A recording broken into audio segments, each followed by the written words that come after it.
hemos evolucionado en este planeta con los organismos que están compartiendo este planeta con nosotros, plantas y animales y bacterias y virus. Y los organismos con los que nos rodeamos también han evolucionado con nosotros.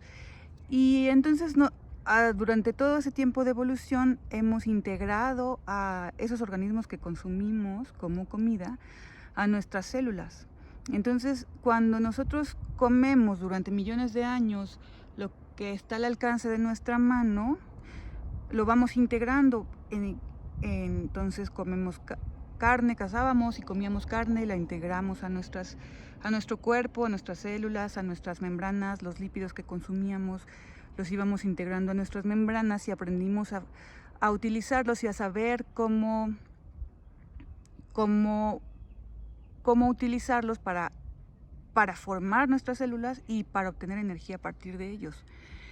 Entonces, a mediados del siglo pasado, debido a alguna guerra, se inventó la margarina, que es son aceites vegetales hidrogenados. La ventaja de los aceites vegetales es que tienen ácidos grasos poliinsaturados y algunos de ellos no los podemos producir nosotros, por lo tanto los tenemos que consumir. Entonces,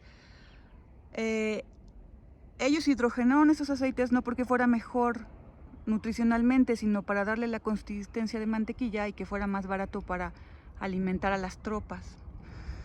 Ahora, con el tiempo se fueron dando cuenta que esta hidrogenación no producía aceites saturados, sino producía aceites insaturados, pero la insaturación era en trans.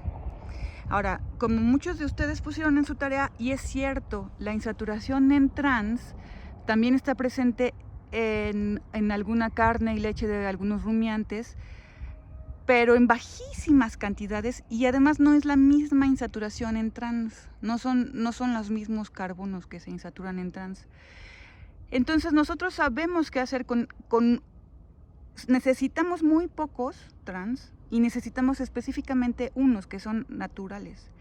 Entonces las insaturaciones en trans producidas por procesos industriales no son naturales y no sabemos qué hacer con ellas. No solamente no podemos obtener energía, sino que tampoco sabemos cómo deshacernos de ellas. Entonces, al menos en esta tierra, en este momento, no es de ninguna manera mejor consumir margarina que mantequilla.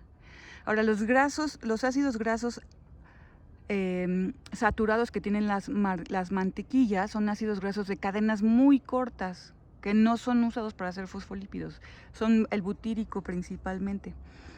Porque tiene esa consistencia efectivamente porque sus ácidos grasos no son muy largos, sino son cortos. Acuérdense que el punto de fusión de los ácidos grasos tiene que ver con el número de carbonos que tiene, o sea, la longitud de la cadena, y el número de insaturaciones que tiene, o si no es saturado. Entonces, por supuesto que algunos pusieron que daba igual siempre y cuando no fuera en exceso. No da igual. O sea, no hay beneficios en consumir margarina y por supuesto consumir mantequilla. Consumir mantequilla no es malo, como no es malo consumir absolutamente ningún producto que sea un producto natural.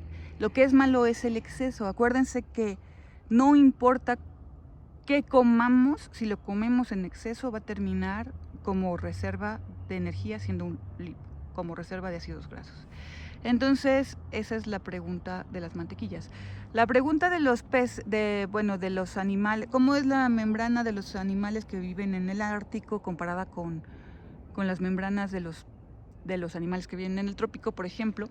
Pues la respuesta era que tienen más ácidos grasos poliinsaturados para mantener la misma liquidez de la membrana, ¿no? La misma fluidez de la membrana, ¿no? Entonces eran simplemente que tenían ácidos grasos, mayor proporción de ácidos grasos poliinsaturados. A lo de los ácidos, o sea, lo de qué es un ácido graso cis y un trans, eso todos creo que lo contestaron bien. Y y creo que es todo.